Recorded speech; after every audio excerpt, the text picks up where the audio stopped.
नैना के फोन पर किसी ने अनजान नंबर से विवेक की फोटोज भेजी हैं और उसके साथ एक मैसेज भी है जिसमें लिखा है, ये है तुम्हारा प्यारा हस्बैंड विवेक, जो किसी लड़की के साथ एक प्राइवेट लाउंज के अंदर नशे में चूर होकर रंगरलियां मना रहा था। इतना सब होने के बाद भी क्या तुम इसे अपना हस्बैंड मानने को तैयार हो? मैसेज देखते ही नैना के चेहरे का रंग उड़ जाता है। वो एक झटके के साथ अपनी कार की सीट पर बैठी और अपना माथा पकड़ लेती है। वैसे तो नैना विवेक को कुछ खास पसंद नहीं करती, लेकिन उन फोटोज में विवेक की हालत देखकर वो सोचती है, विवेक ऐसा लड़का तो नहीं है जो प्राइवेट लाउंज में जाकर किसी लड़की के साथ इस तरह की हरकतें करे। वो तो मेरे सामने बोलने से पहले भी 2 बार सोचता है।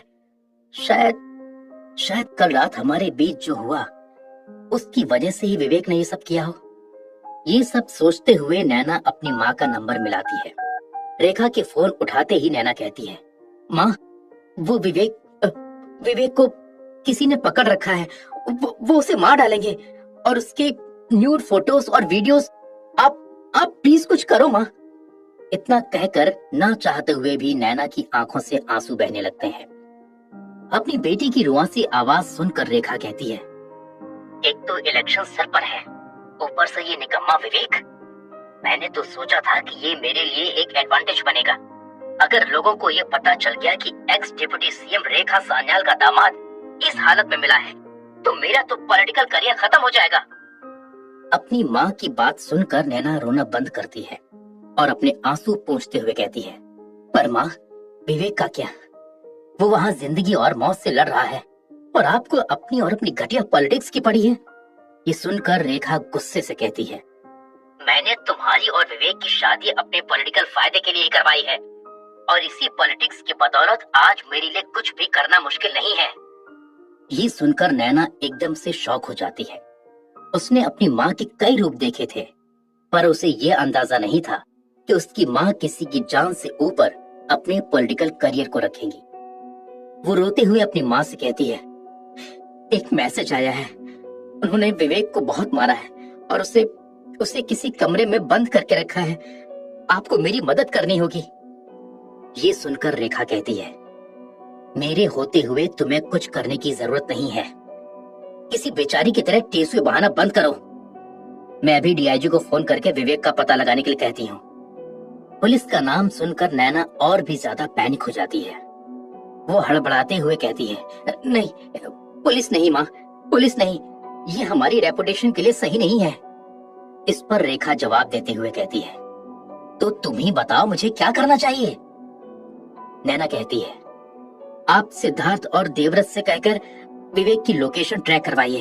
अगर उसकी लोकेशन मिल जाएगी तो विवेक भी हमें मिल जाएगा।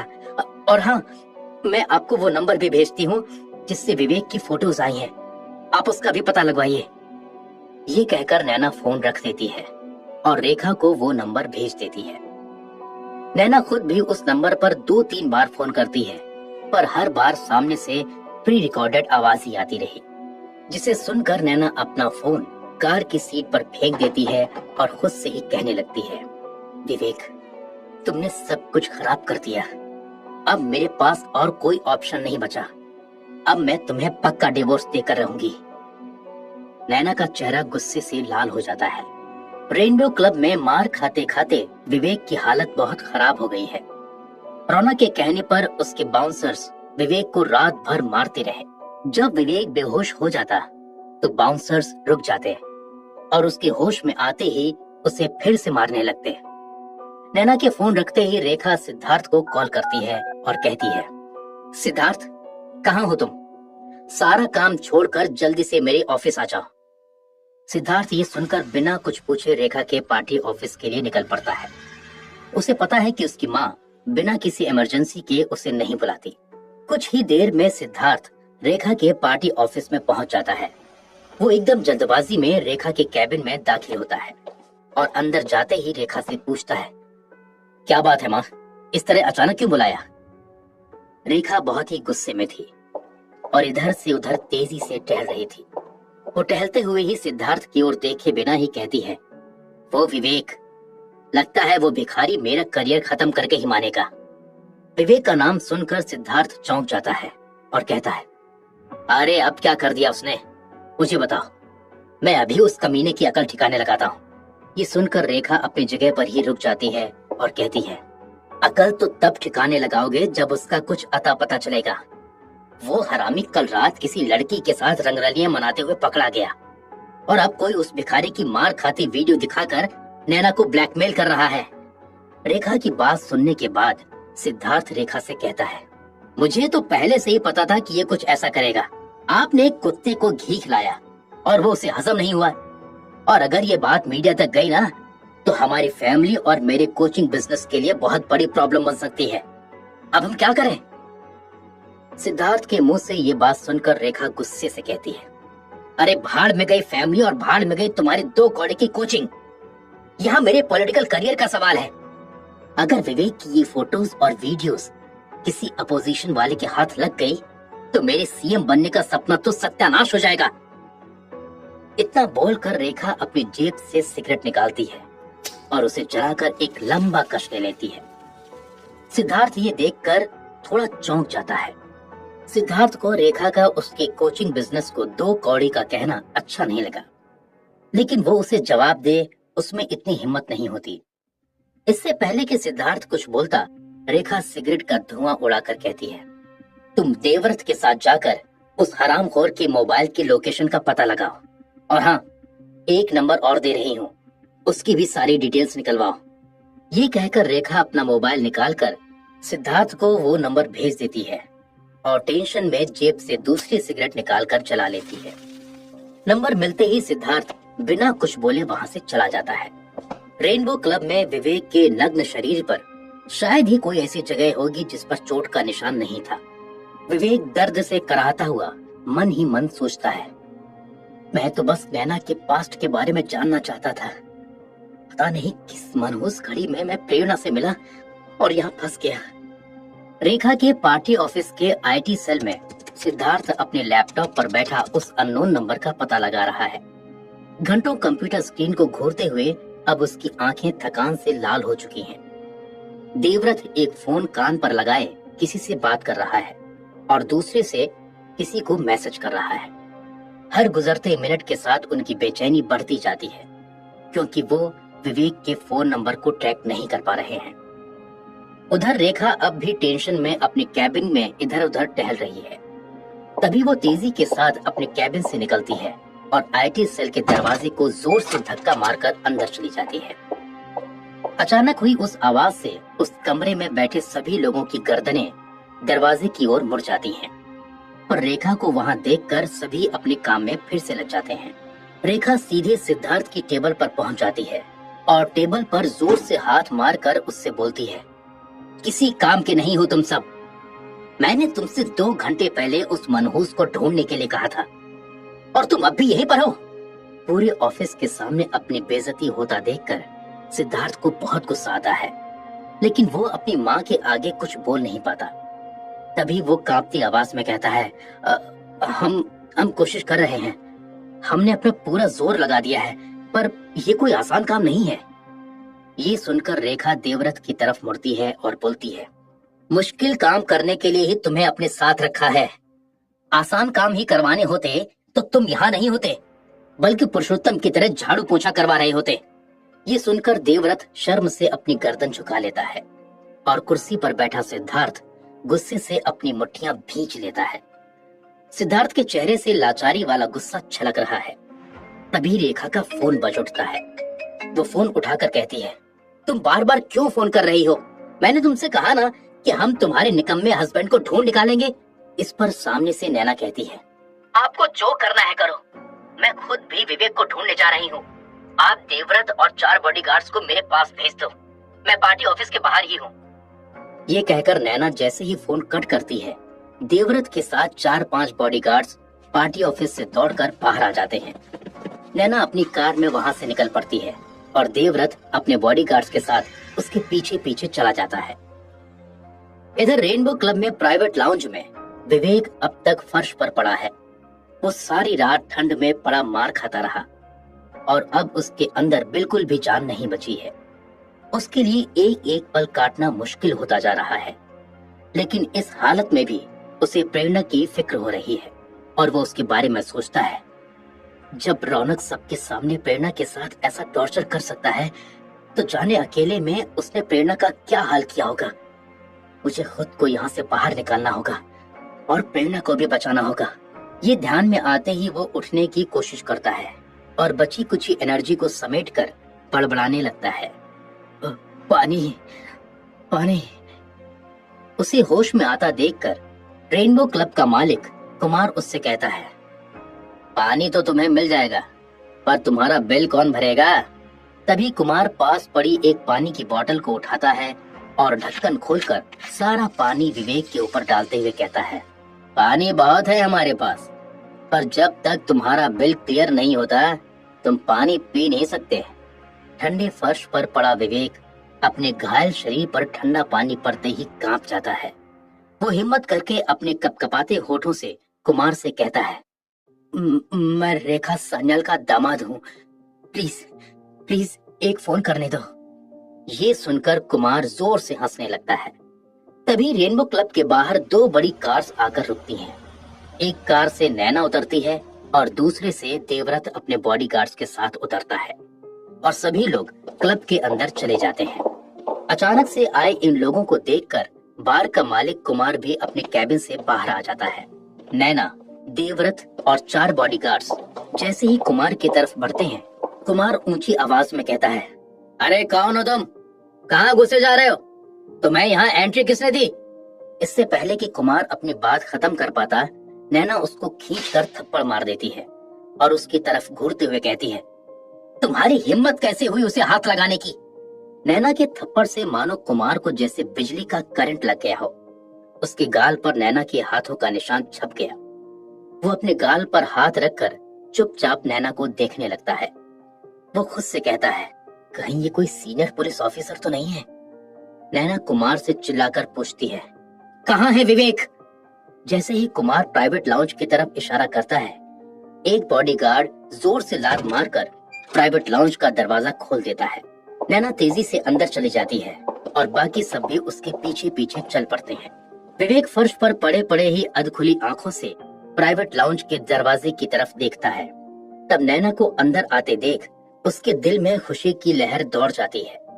वो सोचता है कि उठकर नैना को गले लगा ले, लेकिन फिर ये सोचकर वो फर्श पर ही पड़ा रहता है कि अगर नैना को उसके और प्रेरणा के बारे में पता चल गया तो वो क्या सोचेगी। विवेक को ऐसी हालत में देखकर नैना की आंखों में आंसू आ जाते हैं। वो मन ही मन सोचती है, काश मैं तुमसे अच्छे से पेश आती तो आज तुम्हारी ये हालत नहीं होती। कहीं ना कहीं तुम्हारी इस हालत की जिम्मेदार मैं ही हूँ विवेक। विवेक को फर्श पर पड़ा देखकर देवव्रत को उस पर शक होने लग जाता है और वो खुद से कहता है, विवेक बेहोश तो नहीं है, पर ये बेहोश होने का नाटक क्यों कर रहा है? कुछ तो है जो ये छुपाना चाहता है। विवेक की हालत देखकर नैना गुस्से से कुमार की तरफ मुड़ती है और इससे पहले वो कुछ सोचता, नैना उसे एक और थप्पड़ मार देती है। कुमार संभल पाए उससे पहले नैना उसका कॉलर पकड़कर उससे पूछती है, ये सब ठीक नहीं क्या तुम लोगों ने? अब तुम्हें पता चलेगा कि तुमने किससे पंगा लिया है। क्या नैना ये जान पाएगी कि विवेक उसकी बेस्ट फ्रेंड प्रेरणा के साथ पकड़ा गया था? क्या देवव्रत सबके सामने विवेक के ड्रामे का पर्दाफाश करेगा? जानने के लिए सुनते रहिए श्रीमान सुपर रिच। नैना गुस्से से कुमार का कॉलर पकड़ते हुए कहती है, ये सब ठीक नहीं किया तुम लोगों ने। अब तुम्हें पता चलेगा कि तुमने किससे पंगा लिया है। नैना की बात सुनकर कुमार डर जाता है।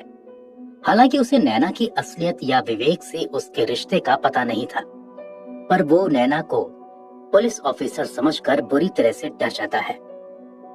डरते डरते कुमार नैना से कहता है, पर मैम, इनको प्राइवेट लाउंज में एक शादीशुदा लड़की के साथ रंगे हाथों उसके हस्बैंड ने पकड़ा था। कुमार की बेइज्जती पर उसके दोनों बाउंसर्स नैना की तरफ बढ़ते हैं। तभी देवव्रत बीच में आते हुए कहता है, तुम जानते हो कि ये कौन है? ये एक्स डिप्टी सीएम रेखा सान्याल मैडम की बेटी नैना है, और जिसको तुमने अधमरा किया है वो रेखा मैडम के दामाद मिस्टर विवेक शाह है। हालांकि ये सब अनजाने में हुआ था, पर फिर भी रेखा का नाम सुनकर कुमार का शरीर कांप उठता है।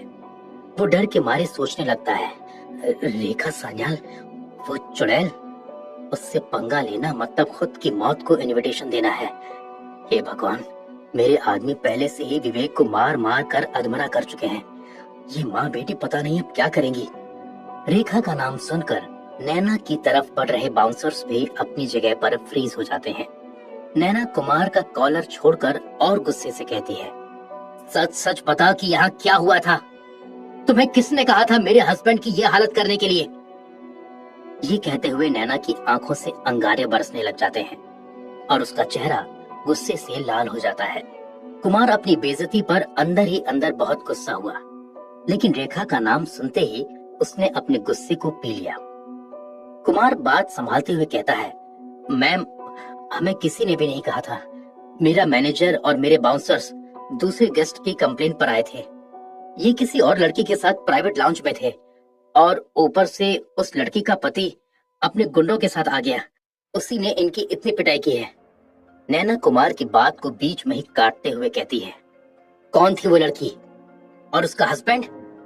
मुझे सच सच बताओ, वरना तुम्हारे और तुम्हारे बिजनेस के लिए अच्छा नहीं होगा। इस धमकी को सुनकर कुमार और भी ज्यादा डर जाता है।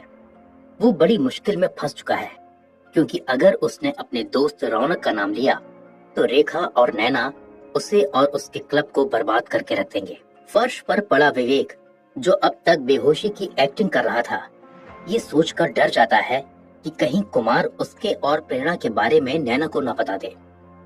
कुछ देर चुप रहने के बाद कुमार कहता है, जब तक मेरा मैनेजर और बाउंसर्स यहाँ पहुंचे, वो आदमी अपनी बीवी और मुस्टंडों के साथ यहाँ से जा चुका था। हम तो विवेक सर से अपना बिल निकलवाने की कोशिश कर रहे थे। बिल का जिक्र सुनकर नैना चौंक कर पूछती है, बिल? कैसा बिल? और ऐसा कोई करोड़ों का बिल है क्या जिसके लिए तुम किसी को अधमरा कर दोगे? कुमार डरते हुए कहता है, कल रात इन्होंने और उस लड़की ने जो शैंपेन और खाना मंगवाया था, उसका बिल 38,500 रुपए है। ये सुनकर नैना अपने पर्स से 500 के नोटों का एक बंडल निकालती है और कुमार के मुंह पर फेंकते हुए कहती है, पूरे 50,000 हैं। तुम्हारा हमारा एक हिसाब बराबर हुआ, पर दूसरा हिसाब अभी करना बाकी है। इतना कहकर वो देवव्रत की तरफ मुड़ती है और बोलती है, पुलिस बुलाओ। पुलिस का नाम सुनकर कुमार हड़बड़ा जाता है और वो अपने हाथ जोड़कर नैना से कहता है, नहीं मैम, पुलिस को मत बुलाइए। मैं आपसे माफी मांगता हूँ। आप ये पैसे भी रख लीजिए और विवेक सर के इलाज में जो भी खर्च होगा वो मैं उठाऊंगा। Please ma'am, please. तभी देवव्रत नैना को साइड में आने का इशारा करता है। नैना कुमार को घूरती हुई देवव्रत के पास पहुंच जाती है। देवव्रत नैना से धीमी आवाज में कहता है, पुलिस को इस मामले में लाना मेरे हिसाब से सही नहीं होगा। अगर विवेक के किसी और लड़के के साथ होने की बात सच हुई तो इससे तुम्हारी और पूरे खानदान की बहुत बदनामी होगी। तुम ये काम मुझ पर छोड़ दो, मैं इसकी जड़ तक जांच करके सच का पता लगाऊंगा। ये सुनकर नैना एक पल के लिए कुछ सोचकर बोलती है, ठीक है, मुझे पता है आप इस सच्चाई को पता कर लोगे। अब प्लीज एम्बुलेंस बुलाइए और विवेक को शहर के सबसे अच्छे हॉस्पिटल में लेकर जाइए। नैना की बात सुनकर देवव्रत वहां खड़े कुमार और बाकी लोगों से कहता है, चलिए सब लोग बाहर जाइए। और कुमार, मैंने पुलिस को बुलाने से तो नैना मैडम को रोक लिया है, लेकिन अगर विवेक की इस हालत के पीछे तुम्हारा किसी भी तरह का इन्वॉल्वमेंट हुआ तो फिर तुम्हें मुझसे बचने के लिए खुद पुलिस बुलानी पड़ेगी। ये कहकर देवव्रत हॉस्पिटल में फोन करके एम्बुलेंस बुला लेता है। कुमार डर और हड़बड़ाहट में बिना कुछ बोले ही तेजी से उस प्राइवेट लाउंज से बाहर चला जाता है। देवव्रत के साथ आए बॉडीगार्ड्स भी प्राइवेट लाउंज से बाहर निकलकर दरवाजे पर खड़े हो जाते हैं। प्राइवेट लाउंज के अंदर नैना विवेक के पास जाकर बैठती है। विवेक की हालत देखकर उसकी आंखों में आंसू आ जाते हैं। वो खुद को इस सब का जिम्मेदार मानती है। विवेक अधखुली आंखों से ये सब देखता रहता है। उसे लगता है कि नैना उसके लिए सबसे लड़ने के लिए तैयार है। तभी देवव्रत नैना के कंधे पर हाथ रखते हुए कहता है, तुम जाकर थोड़ा आराम कर लो और रेखा मैडम को भी इन्फॉर्म कर देना। यहाँ मैं सब कुछ संभाल लूंगा। नैना विवेक को इस हालत में छोड़कर जाना नहीं चाहती है, लेकिन वो खुद जाकर रेखा को विवेक की मिलने की खबर देना चाहती है।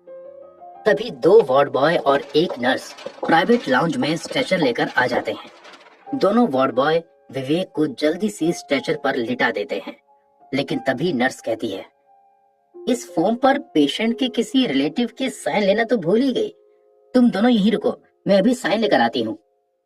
तभी देवव्रत विवेक के पास आता है और उससे कहता है, तुम्हारी ये हालत करने वालों को तो मैं ढूंढ ही लूंगा, पर साथ में ये भी पता लगा लूंगा कि तुम बेहोशी का ड्रामा क्यों कर रहे हो। जैसे ही दोनों वार्ड बॉय घायल विवेक को रेनबो क्लब से बाहर लेकर आते हैं, वहां लोगों की भीड़ इकट्ठा हो जाती है। कुछ लोग अपने फोन निकालकर वीडियो बनाने लग जाते हैं। तभी उस भीड़ के बीच खड़ा एक आदमी एक वार्ड बॉय से पूछता है, यहाँ क्या हो रहा है और कौन है ये आदमी? ये सुनकर वो वार्ड बॉय कहता है, किसी औरत के चक्कर में कलेश हुआ है और ये उसका यार है जिसे उस औरत के आदमी ने बहुत मारा। इससे पहले कि वार्ड बॉय कुछ आगे बोल पाता, देवव्रत उसे डांटते हुए कहता है, जल्दी से अपना काम करो और इसे हॉस्पिटल लेकर जाओ। अगर इसे कुछ हो गया ना तो किसी से कभी कुछ बोलने के लायक नहीं रहेगा। तो ये सुनकर वार्ड बॉय एम्बुलेंस का दरवाजा बंद कर देता है और एम्बुलेंस तेजी से वहां से निकल जाती है। वो आदमी जो वार्ड बॉय से विवेक के बारे में पूछ रहा था, वो योगेंद्र चौहान था, टुडेज इंडिया न्यूज चैनल का न्यूज रिपोर्टर और रेखा का कट्टर दुश्मन। एम्बुलेंस को वहां से जाता देख योगेंद्र देवव्रत से कहता है, ये आदमी कौन है और इसकी ये हालत कैसे हुई? ये सुनकर देवव्रत कहता है, जाकर किसी अपने लेवल वाले चोर उचक्के को ब्लैकमेल करके अपने दिहाड़ी बना आया बड़ा न्यूज रिपोर्टर। इतना कहकर देवव्रत भी अपने आदमियों के साथ एम्बुलेंस के पीछे पीछे अपनी कार में चला जाता है। इतना सब कुछ देखकर योगेंद्र को आइडिया आ जाता है कि ये कोई नॉर्मल मैटर नहीं है। योगेंद्र खुद से कहता है, इसका पीछा करना चाहिए, शायद इसमें जरूर कोई ब्रेकिंग न्यूज छुपी हो सकती है। और अगले ही पल योगेंद्र अपनी बाइक से उस एम्बुलेंस और देवव्रत की कार का पीछा करने लग जाता है। रेखा के घर के सामने नैना अपनी कार रोकती है और वो दौड़कर अंदर जाती है। विवेक के मिल जाने के कारण नैना कहीं न कहीं खुश थी, पर ये खुशी विवेक के मिलने की थी या रेखा की रेपुटेशन बचाने की? अंदर आते ही नैना रेखा से कहती है, मम्मी, विवेक मिल गया। रेखा कुछ सोचते हुए नैना की तरफ देखकर कहती है, चलो अच्छा हुआ, उस निकम्मे की वजह से ओपोजिशन वालों को कोई मुद्दा नहीं मिलेगा। नैना को रेखा की ये बात हजम नहीं हुई। वो मन ही मन सोचती है, कितनी सेल्फिश औरत है यार ये, इन्होंने एक बार भी नहीं पूछा कि विवेक कैसा है। यही सोचते हुए नैना कहती है, विवेक को हॉस्पिटल भिजवा दिया है और उसकी हालत बहुत खराब है। और रेखा नैना की बात को काटते हुए कहती है, मरा तो नहीं ना, साला कहीं मर जाता तो मेरा भारी नुकसान हो जाता। अब तुम पार्टी ऑफिस जाओ और सिद्धार्थ के साथ मिलकर उस ब्लैकमेलर का पता लगाओ। ये सुनकर नैना कहती है, पर मम्मी, मैं विवेक के साथ हॉस्पिटल में। रेखा एक बार फिर से नैना की बात काटते हुए कहती है, कोई हॉस्पिटल नहीं जाएगा, विवेक को इतना भी इम्पोर्टेंस देने की जरूरत नहीं है, जो कहा है वो करो, वैसे भी देवव्रत उसके साथ है। ये कहकर रेखा अपना फोन चेक करने लगती है।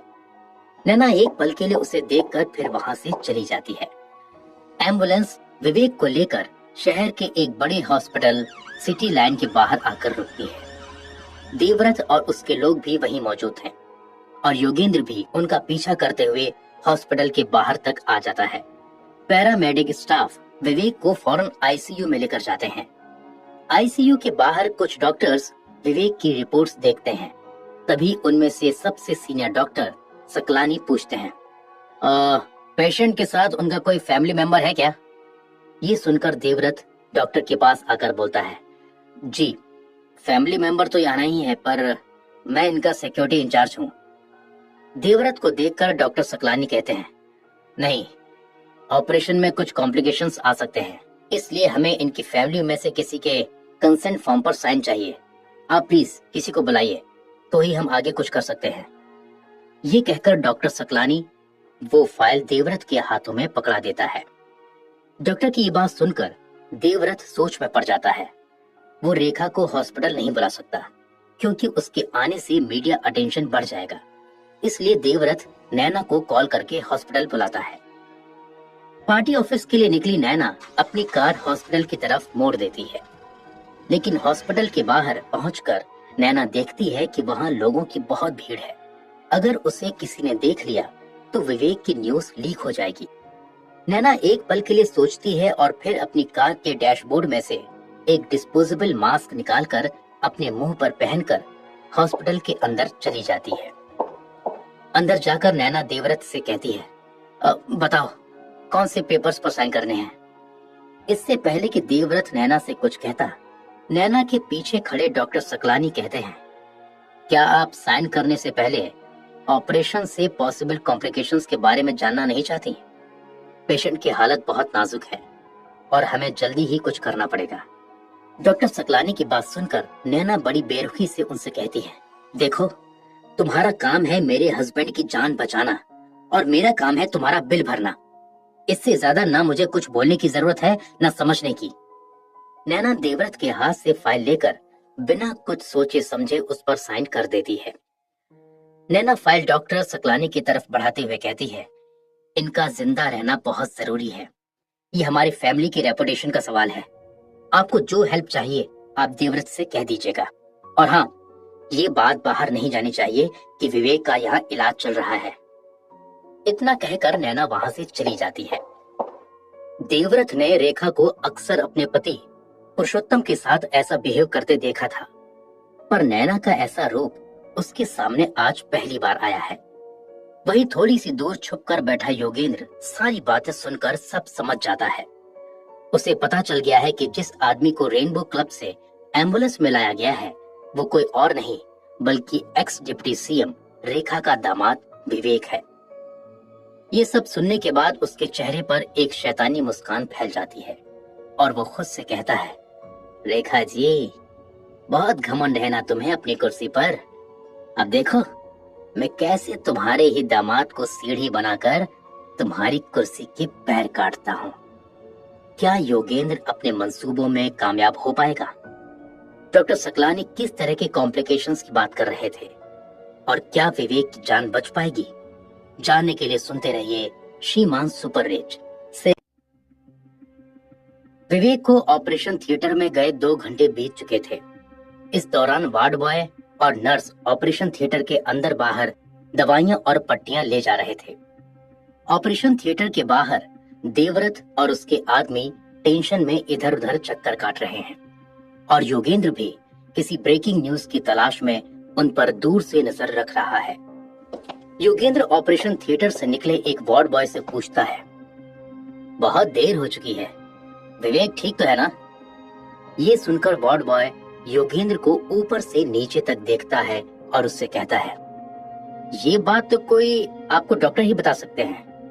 इतना कहकर वार्ड बॉय तेजी से वहां से चला जाता है। योगेंद्र किसी ऐसी खबर की तलाश में है जिससे वो रेखा को अपने घुटनों पर ला सके। इधर रौनक के घर में रौनक प्रेरणा से झगड़ा कर रहा है। गुस्से में भनभनाते हुए रौनक कहता है, वैसे तो बंद प्राइवेट लाउंज में आशिकी चल रही थी और अब सती सावित्री बनकर टेसुएं बहे जा रही हो, पर तेरे इस ड्रामे से मैं पिघलने वाला नहीं हूँ। ये सुनकर प्रेरणा रोते हुए बोलती है, मेरा विश्वास करो, मैं कल रात विवेक से अचानक ही मिली थी और जैसा तुम समझ रहे हो वैसा हमारा वहां मिलना सिर्फ एक कोइंसिडेंस था। ये सुनकर रौनक और भी ज्यादा गुस्सा हो जाता है और प्रेरणा के बालों को कस के खींचता है और कहता है, कोइंसिडेंस? और जिस हालत में मैंने तुम दोनों को देखा वो भी कोइंसिडेंस रहा होगा। तूने मुझे कोई दूध पीता बच्चा समझ लिया है क्या, जो मैं तेरी कहानियों में आ जाऊंगा?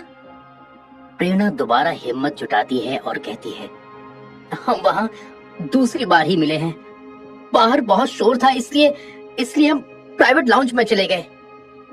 इससे पहले कि प्रेरणा अपनी बात पूरी कर पाती, रौनक चिल्लाते हुए कहता है, साली इतनी मार खाने के बाद भी मुझसे बहस कर रही है, तुझे भी अधमरा करके तेरे यार के पास ही छोड़ आना चाहिए था।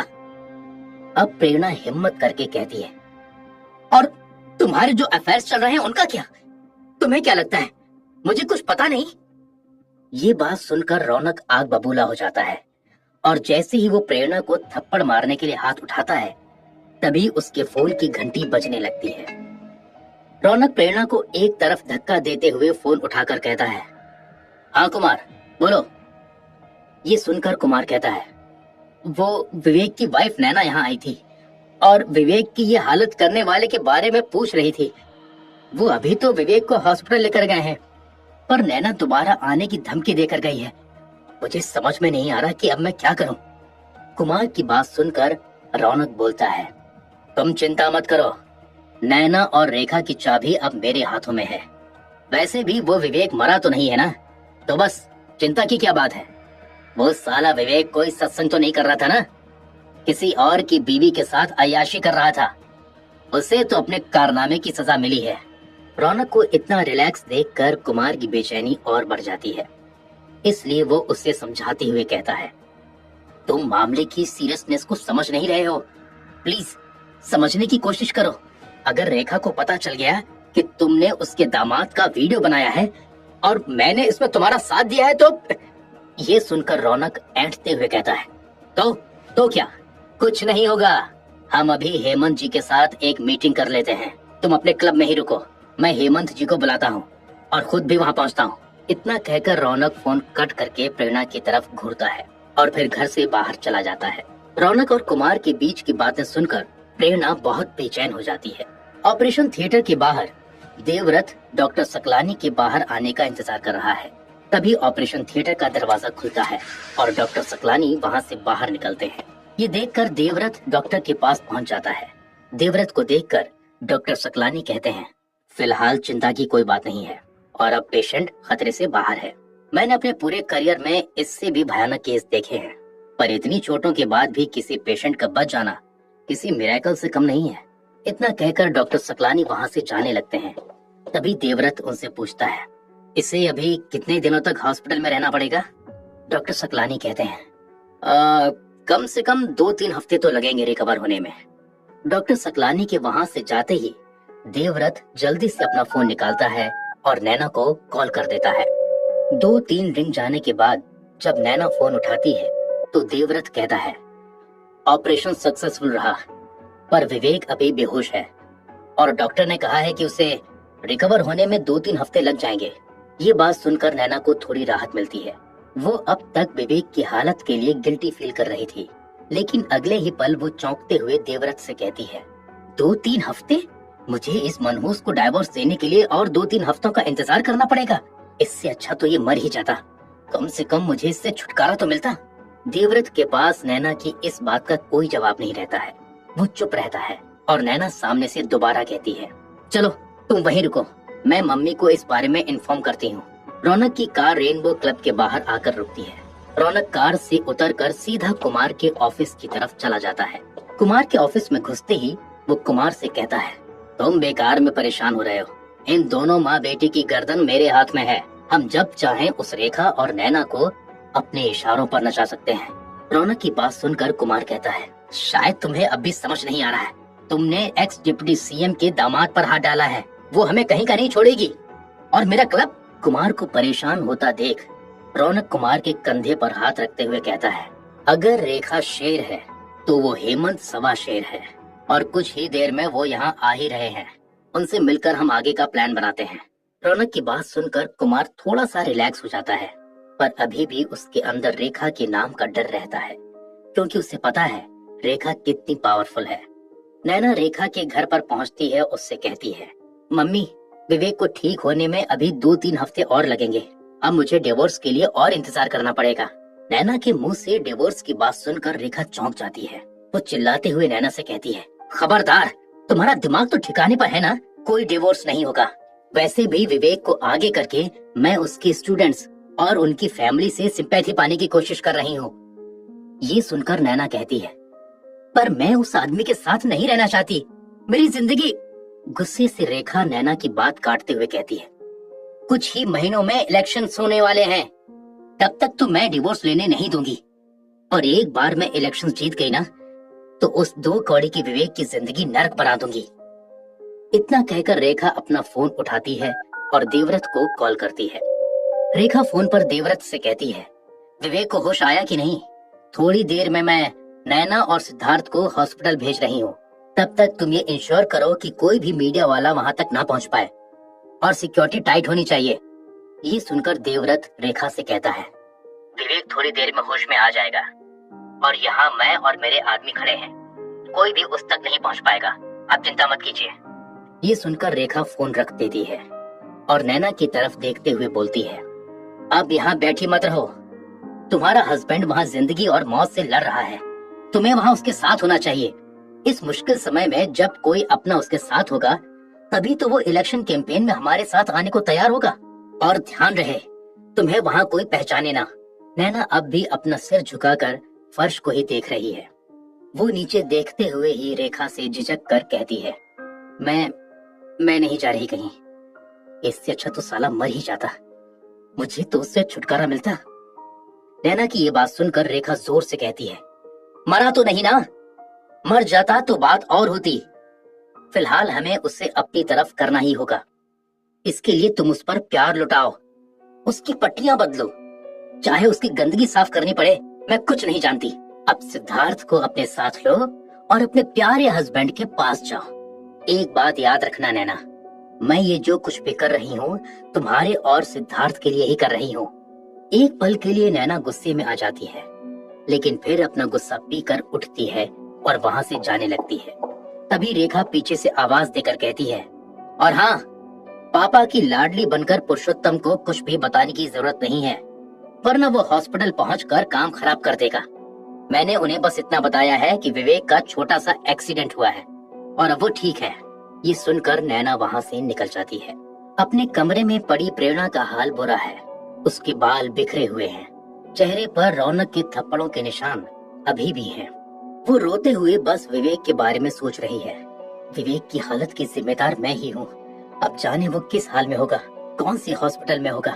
प्रेरणा विवेक के बारे में पता लगाने के बारे में सोचती है, पर वो रौनक से हॉस्पिटल का पता पूछ नहीं सकती। अब वो करे तो क्या करे। उधर रेनबो क्लब में रौनक और कुमार हेमंत का काफी टाइम से इंतजार कर रहे होते हैं। रौनक के बार बार फोन करने पर भी हेमंत ने उसके कॉल्स का कोई जवाब नहीं दिया। ये सब देखकर कुमार की टेंशन और बढ़ जाती है।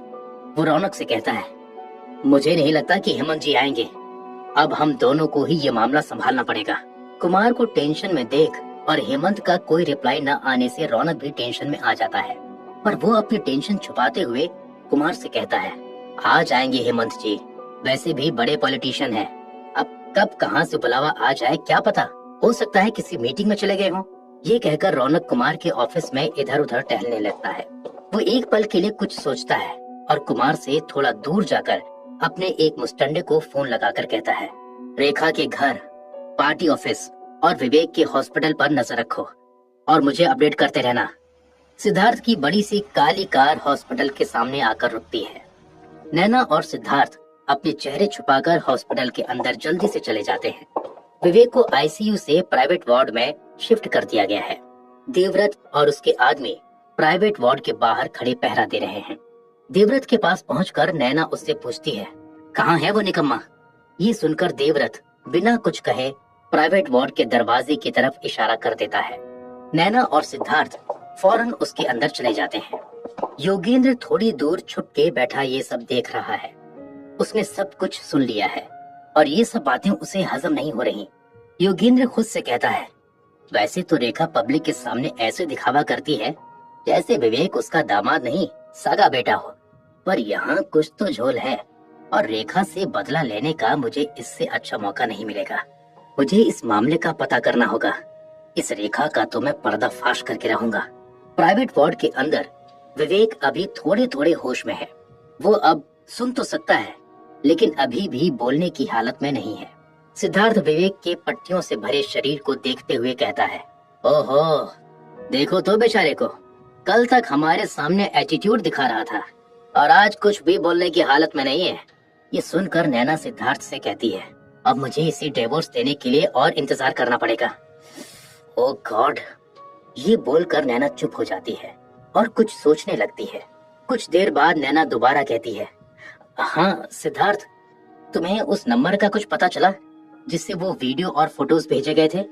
नैना के मुंह से वीडियो और फोटोज का नाम सुनकर विवेक डर जाता है और मन ही मन सोचने लगता है, अगर नैना को ये पता चल गया कि मैं उसकी ही सहेली प्रेरणा के साथ था तो नैना मुझे पक्का डिवोर्स दे देगी और सबको लगेगा कि सारी गलती मेरी है। अब मैं क्या करूं? इससे पहले कि सिद्धार्थ नैना के सवाल का जवाब देता, नैना का फोन बज उठता है। स्क्रीन पर कॉलर की डिटेल्स देखते ही नैना मानो अपनी जगह पर ही जम जाती है। ये फोन किसका है? जिसे देखकर नैना अपनी ही जगह पर ही जम गई। योगेंद्र रेखा से किस बात का बदला लेना चाहता है? क्या प्रेरणा विवेक तक पहुंच पाएगी और क्या विवेक अपनी सच्चाई साबित कर पाएगा? जानने के लिए सुनते रहिए श्रीमान सुपर रिच से। नैना के फोन पर कोई कॉल आता है और अर्थ से कहती है, तुम जल्द से जल्द उस नंबर का पता लगाओ, क्योंकि अगर मम्मी को ये पता चला कि तुम्हें अब तक कुछ पता नहीं चला तो तुम्हारे लिए अच्छा नहीं होगा। इतना कहकर नैना और सिद्धार्थ तेजी से उस प्राइवेट वार्ड से बाहर चले जाते हैं।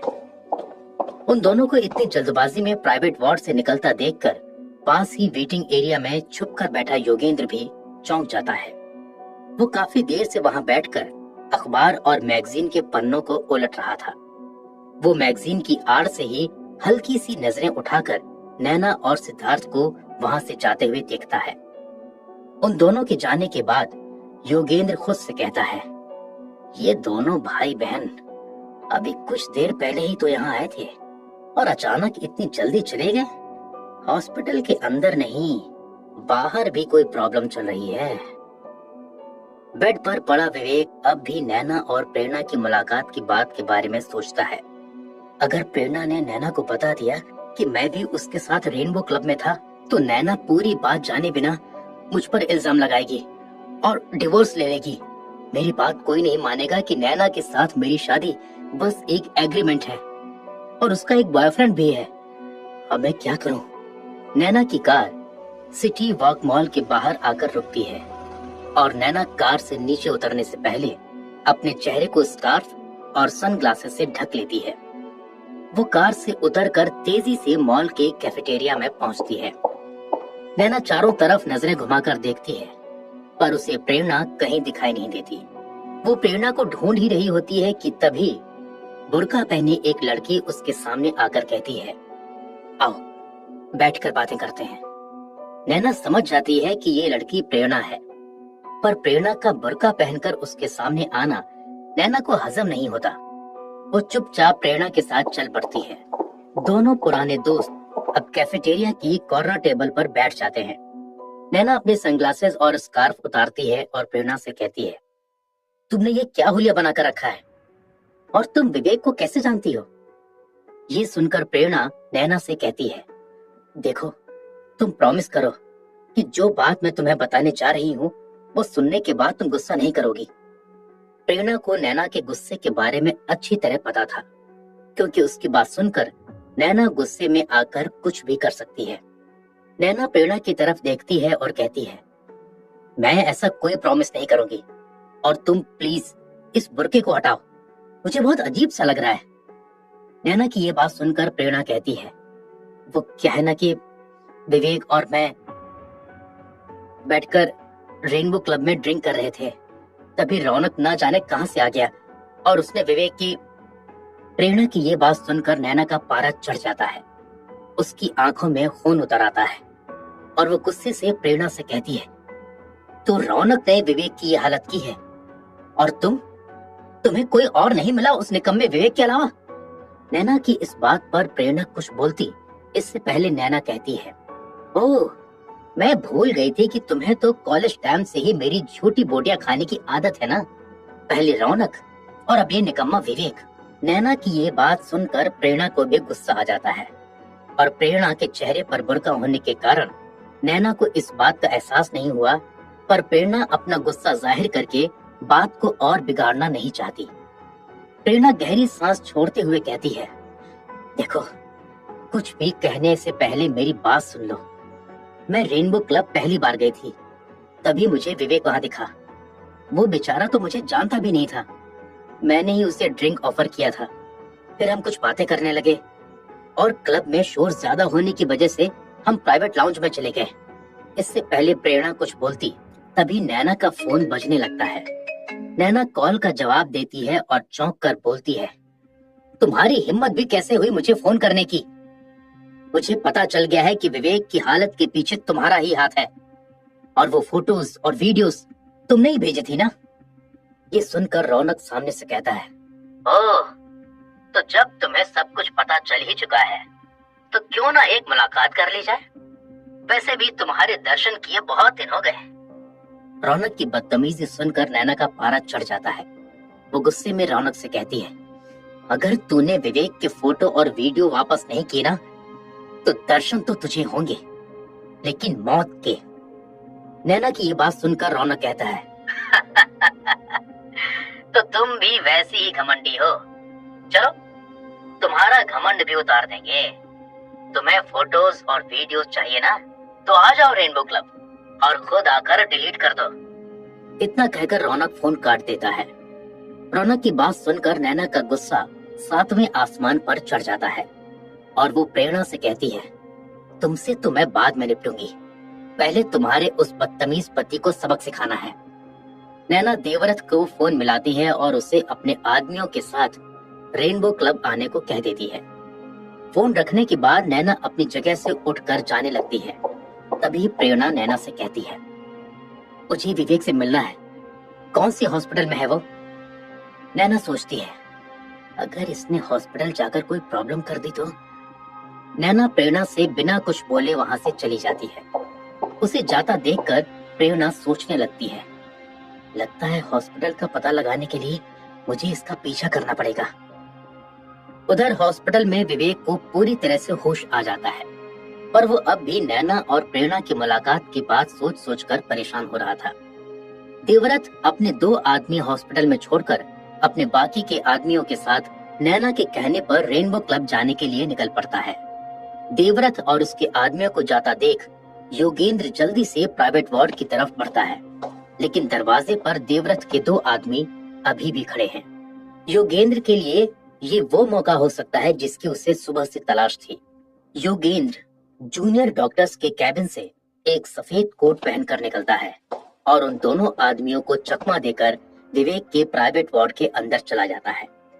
योगेंद्र बेड पर पट्टियों में लिपटे विवेक को देखकर अपना मोबाइल निकालता है और विवेक के कुछ फोटोज लेते हुए खुद से कहता है, विवेक, तुम मेरे लिए वो सीढ़ी बनोगे जिस पर चढ़कर मैं रेखा की कुर्सी के पैर काटूंगा। किसी को अपनी फोटोज लेता देख विवेक कुछ समझ पाता, इससे पहले योगेंद्र उसके पास आ जाता है। विवेक ज्यादा कुछ बोलने की हालत में नहीं है। योगेंद्र किसी भी तरह विवेक को रेखा के खिलाफ लड़ाई में अपने साथ मिलाना चाहता है और उससे कहता है, डरो नहीं, मैं तुम्हारा दोस्त हूँ। फिलहाल तुम आराम करो, और हाँ, मैं यही हूँ तुम्हारे आसपास। कुछ भी जरूरत हो तो मुझे याद करना। देखो विवेक, मैं भी रेखा और उसके सारे खानदान से नफरत करता हूँ और इस लड़ाई में मैं तुम्हारे साथ हूँ। इतना कहकर योगेंद्र उस वार्ड से चुपचाप बाहर निकल जाता है। योगेंद्र के जाने के कुछ ही देर बाद प्रेरणा प्राइवेट वार्ड के दरवाजे पर आती है। वो देखती है कि वार्ड के बाहर एक आदमी खड़ा है। प्रेरणा अंदर जाने लगती है तो वो आदमी उसे रोक कर पूछता है, किससे मिलना है आपको? प्रेरणा पूरे कॉन्फिडेंस के साथ जवाब देती है, मुझे रेखा मैडम ने भेजा है। ये सुनकर देवव्रत का आदमी प्रेरणा को अंदर जाने देता है। दरवाजा खुलने की आवाज से विवेक अपनी आंखें खोलकर दरवाजे की तरफ देखता है। बुर्का पहने किसी औरत को अपने कमरे में आता देख विवेक घबरा जाता है। तभी अंदर आकर प्रेरणा अपने चेहरे से पर्दा हटाते हुए एक गहरी सांस लेकर विवेक से पूछती है, विवेक, कैसे हो तुम? I am really sorry. Prerna को देखकर विवेक घबरा कर उससे कहता है, तुम तुम्हें यहाँ आने को क्यों आई हो? विवेक को पट्टियों में लिपटा देखकर प्रेरणा का दिल बैठ जाता है। वो धीरे से विवेक के हाथ पर अपना हाथ रख कर कहती है, मुझे प्लीज माफ कर दो विवेक, मेरी वजह से ही तुम्हारा ये हाल हुआ है। लेकिन विवेक प्रेरणा के आने से और ज्यादा परेशान हो जाता है। अगर अब किसी ने उसे प्रेरणा के साथ देख लिया तो क्या होगा? उधर नैना की कार रेनबो क्लब के बाहर आकर रुकती है। नैना कार से उतरते हुए देखती है कि देवव्रत और उसके आदमी पहले से ही वहां पर मौजूद हैं। अब वो सारे तेजी से रेनबो क्लब के अंदर सीधे कुमार के कैबिन की तरफ जाते हैं। कैबिन के अंदर कुमार और रौनक को एक साथ बैठा देख नैना को सारी कहानी समझ में आ जाती है। नैना को अंदर आता देख कुमार अपनी जगह से खड़ा हो जाता है और उससे कहता है, वेलकम नैना जी, वेलकम। अब आपके हस्बैंड की तबीयत कैसी है? ये सुनकर नैना कुमार से कहती है, तुमने मुझसे कहा था कि तुम मेरे हस्बैंड को पीटने वाले को जानते नहीं हो और अब यहाँ दोनों साथ बैठे हो। ये झूठ तुम्हें बहुत महंगा पड़ेगा कुमार। कुमार थोड़ा घबरा कर कहता है, आप बैठिए तो मैं आपको सब बताता हूँ, प्लीज बैठिए। अब नैना रौनक को घूरती हुई उसकी तरफ आगे बढ़ती है और उसके करीब जाकर उसे एक जोरदार थप्पड़ मार देती है। थप्पड़ पड़ते ही रौनक को मानो कोई झटका लग गया हो। वो एकदम से चेयर से उठकर खड़ा हो जाता है। वो नैना पर झपटने की कोशिश करता है, लेकिन तभी देवव्रत बीच में आ जाता है और उसके आदमी रौनक और कुमार को घेर लेते हैं। रौनक के गाल पर नैना की उंगलियों के निशान छप चुके थे। अपनी इस बेइज्जती पर रौनक की आंखों में खून उतर आता है, पर देवव्रत और उसके लोगों के वहां होने की वजह से वो नैना को छू भी नहीं पाता। तभी रौनक नैना से कहता है, तेरा सारा घमंड तो मैं ही उतारूंगा। तेरा और तेरे खानदान का जुलूस न निकलवा दिया तो मेरा नाम भी रौनक नहीं। और तुझे फोटोज चाहिए ना? 24 घंटे में इंटरनेट पर सब जगह विवेक की फोटोज और वीडियोस वायरल हो जाएंगी, वहां से डाउनलोड कर लेना। इतना कहकर रौनक वहां से जाने लगता है। नैना को समझ आ जाता है कि उसने बिना अपनी मम्मी को कॉन्फिडेंस में लिए रेनबो क्लब आकर कितनी बड़ी गलती कर दी है। देवव्रत रौनक को रोकने के लिए आगे बढ़ता है, पर नैना के इशारा करने पर वो एक तरफ हो जाता है। रौनक नैना को गुस्से से घूरता हुआ वहां से चला जाता है। रौनक अपनी बेइज्जती का बदला कैसे लेगा? रेखा नैना को इस गलती की क्या सजा देगी? और प्रेरणा और विवेक की ये मुलाकात क्या अंजाम लाएगी? जानने के लिए सुनते रहिए श्रीमान सुपर रेट। रेखा के आलिशान घर के मेन हॉल में नैना और सिद्धार्थ सिर झुकाए खड़े हैं। वहीं एक कुर्सी पर रेखा बैठी हुई है और पुरुषोत्तम भी इधर से उधर टहल रहा है। सारे घर में चिंता का माहौल है। देवव्रत किसी वफादार सिपाही की तरह रेखा के बगल में हाथ बांधे खड़ा है।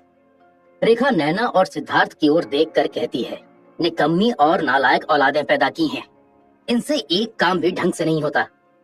रेखा को गुस्से में देखकर पुरुषोत्तम कहता है, रेखा क्यों बेचारे बच्चों पर गुस्सा कर रही हो?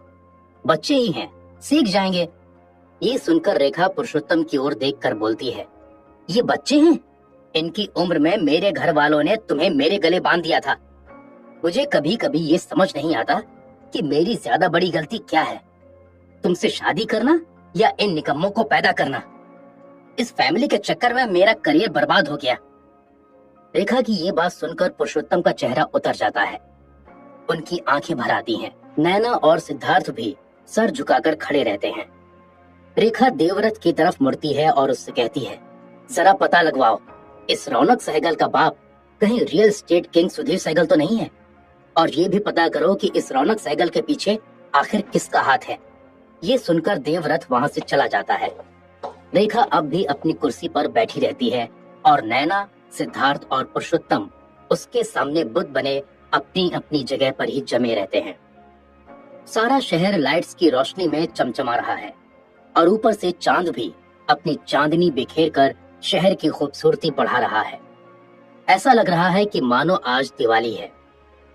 रेनबो क्लब के अंदर रौनक, कुमार और हेमंत की मीटिंग चल रही है और हेमंत के बॉडीगार्ड्स कुमार के कैबिन के बाहर खड़े हैं। रौनक उठता है और कैबिन के काउंटर से 3 गिलास निकालकर उनमें जॉनी वॉकर विस्की डालता है।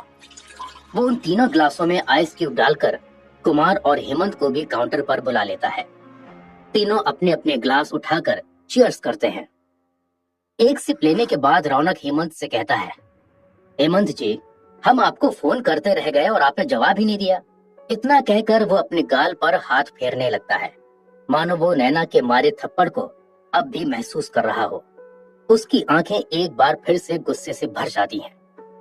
रौनक का ये रूप देखकर हेमंत कहता है, वो क्या है ना, मैं निकला तो था तुमसे मिलने, पर आधे रास्ते मुझे पता चला कि पार्टी ने अर्जेंट मीटिंग बुलाई है, तो मुझे वहां जाना पड़ा। वैसे यहाँ हुआ क्या था? रौनक अब भी गुस्से में लाल है। कुमार हेमंत को सारी बात बताता है, जिसे सुनकर हेमंत कहता है, तुम्हारे पास नैना से बदला लेने का मोटिव है और मेरे पास उसकी माँ से। अब हम दोनों एक दूसरे पर भरोसा कर सकते हैं। लाओ, वो वीडियो मुझे फॉरवर्ड कर दो। रौनक हेमंत की तरफ देखकर सोचता है, ये साला हेमंत किसी का सगा नहीं है। सारे सबूत मिलने के बाद ये मुझे जरूर दूध में से मक्खी की तरह निकालकर फेंक देगा। हेमंत की बात सुनकर रौनक उससे कहता है, बदला तो मुझे लेना है, पर आपका बदला अलग तरह का है और मेरा अलग तरह का। इतना कहकर वो अपना फोन निकालता है और हेमंत को विवेक का वीडियो दिखाने लगता है। वीडियो में विवेक को मार खाता देखकर हेमंत बहुत खुश होता है। इस वीडियो में विवेक को नंगा करके एक टेबल से बांधा गया था और उसका चेहरा साफ साफ दिखाई दे रहा था। हेमंत कहता है, रेखा रेखा रेखा, तूने राजनीति की इस जंग में इस बेचारे मास्टर को अपना मोहरा बनाने की सोची थी, पर अब तेरे इसी मोहरे का इस्तेमाल करके हम तुझे तेरे ही खेल में हराएंगे। ये सुनकर कुमार और रौनक अपने अपने ग्लास हवा में उठा देते हैं। फिर कुमार हेमंत की तरफ देखते हुए कहता है, हेमंत जी, अब आप ही कुछ प्लान करो और इस नैना और रेखा नाम की आफतों से हमारा पीछा छुड़वाओ। इतना सुनकर हेमंत एक बार में ही अपना ग्लास खाली कर देता है और ग्लास को काउंटर पर पटकते हुए कहता है, अब देखते रहो बस मैं क्या करता हूँ। तुम बस मेरा साथ देते रहो और फिलहाल के लिए चुप रहो। सही टाइम और सिचुएशन पर रेखा को ऐसा झटका देंगे ना कि अगले इलेक्शन में कैंडिडेट तो क्या, उसे कोई अपनी पार्टी में भी नहीं लेगा। इतना कहकर हेमंत वहां से चला जाता है। रौनक और कुमार एक दूसरे को देखकर हंसते हैं। उधर हॉस्पिटल में प्राइवेट वार्ड में विवेक और प्रेरणा के बीच सारी गलतफहमियां दूर हो चुकी हैं। विवेक को अब विश्वास हो चुका है कि प्रेरणा ने उसे नहीं फंसाया, बल्कि रौनक प्रेरणा का पीछा करते हुए रेनबो क्लब में आ गया था। तभी विवेक अपनी आंखें घुमाकर घड़ी की तरफ देखकर प्रेरणा से कहता है, अब तुम यहाँ से जाओ। अगर रौनक को ये पता चला कि तुम नैना से या मुझसे मिली थी, तो ना जाने वो तुम्हारे साथ क्या करेगा। रौनक का नाम सुनकर प्रेरणा के मन में उदासी की लहर दौड़ जाती है और वो विवेक से कहती है, अब बहुत हो चुका, बहुत सह चुकी हूँ मैं, अब और नहीं होता। मैं उसे डिवोर्स देने का प्लान कर रही हूँ। डिवोर्स का जिक्र सुनकर विवेक के मन में भी नैना की डिवोर्स वाली बात आ गई और वो चुप हो जाता है। तभी प्रेरणा विवेक से कहती है, डॉक्टर ने तुम्हें कुछ हल्का खाने को कहा था, मैं तुम्हारे लिए कुछ लेकर आती हूँ। इतना कहकर प्रेरणा उस वार्ड से बाहर चली जाती है। विवेक पंखे की ओर देखकर उस पल को याद करने लगता है जब रौनक और उसके आदमी उसकी पिटाई कर रहे थे। उसे वो पल भी याद आने लगता है जब नैना ने आकर उसे बचाया और उसकी तरफ देखकर रोने लगी थी। विवेक खुद से कहता है, क्या नैना को मेरी फिक्र है? अगर नहीं है तो वो मुझे बचाने क्यों आई और उसकी आंखों में मेरे लिए आंसू क्यों आए? तभी दरवाजा खुलता है और प्रेरणा अपने हाथ में ट्रे लेकर अंदर आ जाती है। प्रेरणा ट्रे टेबल पर रखते हुए विवेक से कहती है, ये थोड़ी सी मूंग की खिचड़ी और जूस है, चलो मैं तुम्हें खिला देती हूँ। इतना कहकर वो विवेक के बेड पर लगे कुछ बटनों को दबाती है और विवेक का बेड सिरहाने की तरफ से ऊपर उठ जाता है। विवेक प्रेरणा से कहता है, तुम तकलीफ मत लो, नर्स आकर मुझे खाना खिला देगी, तुम अपने घर जाओ। विवेक की बात सुनकर प्रेरणा मुस्कुराकर कहती है, तुम्हारे लिए इतना तो कर ही सकती हूँ, तुम्हें खाना खिलाकर शायद मेरा थोड़ा गिल्ट कम हो जाए। इतना कहकर प्रेरणा चम्मच से विवेक को खिचड़ी खिलाना शुरू करती है। 2-4 चम्मच खाने के बाद विवेक और खाने से मना कर देता है। इस पर प्रेरणा प्लेट को टेबल पर रख देती है और वहां रखी नैपकिन से विवेक का मुंह पोंछने लगती है। तभी अचानक से प्राइवेट वार्ड का दरवाजा खुलता है। दरवाजे की तरफ देखकर विवेक का दिल धक से बैठ जाता है। प्रेरणा भी दरवाजे की तरफ मुड़कर देखती है। प्रेरणा को विवेक के करीब देखकर दरवाजे पर खड़ी नैना प्रेरणा से कहती है, तो इतना बखेड़ा खड़ा करने के बाद भी तुम्हें चैन नहीं है? जो अब भी इस निकम्मे से चिपक रही हो? नैना गुस्से में दरवाजे के बाहर खड़े देवव्रत के आदमी से कहती है, तो ये है तुम्हारी सिक्योरिटी? वो कुछ कहता इससे पहले नैना अंदर जाकर अपने पीछे दरवाजा बंद कर देती है। नैना की बात सुनकर प्रेरणा को शौक लगता है और वो उससे कहती है, नैना तुम फिर से गलत समझ रही हो। मैं तो बस विवेक को खाना खिलाकर इसका मुंह साफ कर रही थी। इस बात पर नैना चिढ़कर बोलती है, खाना खिला रही थी? तुम क्या हो, नर्स हो, इसकी माँ हो या इसकी बीवी हो? अरे हो क्या तुम जो इसे खाना खिला रही थी? नैना की यह बात सुनकर विवेक उससे कहता है, देखो तुम ओवर रिएक्ट कर रही हो। प्रेरणा तो बस मेरा हालचाल पूछने आई थी और किसी दोस्त की तरह वो मुझे बस खाना खिला रही थी। ये सुनकर नैना विवेक को ऊपर से नीचे तक देखकर कहती है, दोस्त? इसी दोस्ती की वजह से तुम्हारा ये हाल है। तुम चाहो तो मैं तुम्हें हमेशा के लिए तुम्हारी इस दोस्त के पास ही छोड़ सकती हूँ। नैना की ऐसी बातें सुनकर प्रेरणा उससे कहती है, देखो मेरी बात तो सुनो। एक बार ठंडे दिमाग से अगर मेरी बात सुन लोगी तो सब कुछ क्लियर हो जाएगा। ये सुनकर नैना बोलती है, अब कहने सुनने के लिए कुछ रह ही कहाँ गया है। वैसे भी अब मैं इस निकम्मे आदमी के मुंह नहीं लगूंगी। इससे बात अब मेरा लॉयर करेगा, वो भी डिवोर्स पेपर के साथ। इतना कहकर नैना वहां से चली जाती है। प्रेरणा उसे रोकने के लिए उसके पीछे भागती है, लेकिन जब तक प्रेरणा नैना के पास पहुंच पाती तब तक जिस लिफ्ट में नैना खड़ी थी उसका दरवाजा बंद हो जाता है। नैना के जाने के बाद विवेक प्रेरणा को समझा बुझाकर अपने घर जाने को कहता है। अब अपने बेड पर अकेले लेटे हुए विवेक सोचता है, मेरे स्टूडेंट्स का क्या होगा? उनके एग्जाम्स भी आने वाले हैं। बेचारे सोचेंगे कि सर ऐसे बिना बताए धोखा देकर चले गए। मेरी वजह से उनकी पढ़ाई का नुकसान नहीं होना चाहिए। विवेक ये सब सोच ही रहा था कि तभी प्राइवेट वार्ड का दरवाजा खुलता है और रेखा देवव्रत के साथ अंदर आ जाती है। उसे देखकर विवेक हैरान हो जाता है। रेखा मुस्कुराते हुए विवेक के पास आकर उसके सिर पर हाथ फेरते हुए उससे कहती है, कैसे हो विवेक? मुझे तो जैसे ही पता लगा कि तुम यहाँ हो मैं तुम्हें देखने के लिए मरी जा रही थी, पर पार्टी के काम तुम तो जानते ही हो। खैर, मैं तुम्हारे लिए कुछ फ्रूट्स और जूस लेकर आई हूँ। देवव्रत फ्रूट्स और जूस की बास्केट विवेक के पास टेबल पर रख देता है। रेखा का प्यार देखकर विवेक सोचने लगता है, इन्हें अचानक से क्या हो गया? ये इनका प्यार ही है या कोई नया ड्रामा? विवेक रेखा से कहता है, अब तो मैं ठीक हूँ और इन सब की क्या जरूरत थी मम्मी जी? विवेक के मुंह से मम्मी सुनकर रेखा जोर से कहती है, मैडम कहो। वो क्या है ना, मुझे मम्मी सिर्फ सिद्धार्थ और नैना ही बोल सकते हैं। तुम्हारे लिए मैं मैडम ही हूँ। इतना कहकर रेखा देवव्रत को साइड में बुलाकर कहती है, देखो विवेक को खुश रखो, इसे कोई तकलीफ नहीं होनी चाहिए। और हाँ, इसके लिए एक पर्सनल नर्स का भी इंतजाम करो। इतना खर्चा जब हो ही रहा है तो थोड़ा और सही। और अपनी सिक्योरिटी टाइट करवाओ, यहाँ कोई भी मुंह उठाकर अंदर न चला आए। ये सुनकर देवव्रत हाँ में सिर हिलाता है। रेखा मुड़कर विवेक के पास जाकर उससे कहती है, अच्छा बेटा विवेक, मैं चलती हूँ। तुम्हें अगर कुछ भी चाहिए हो तो देवव्रत से कह देना। इतना कहकर रेखा वहां से चली जाती है। टुडेज इंडिया न्यूज चैनल के ऑफिस में अपने कैबिन में बैठा योगेंद्र अपने मोबाइल पर विवेक की फोटोज देख रहा है जो उसने आज हॉस्पिटल में खींची थी। फिर वो अपनी जगह से उठकर चीफ एडिटर के कैबिन में चला जाता है। चीफ एडिटर के कैबिन का दरवाजा नॉक कर योगेंद्र सीधा अंदर आकर उससे कहता है, एक कमाल की न्यूज है मेरे पास। इससे हमारी टीआरपी भी बढ़ेगी और पॉलिटिकल सपोर्ट भी।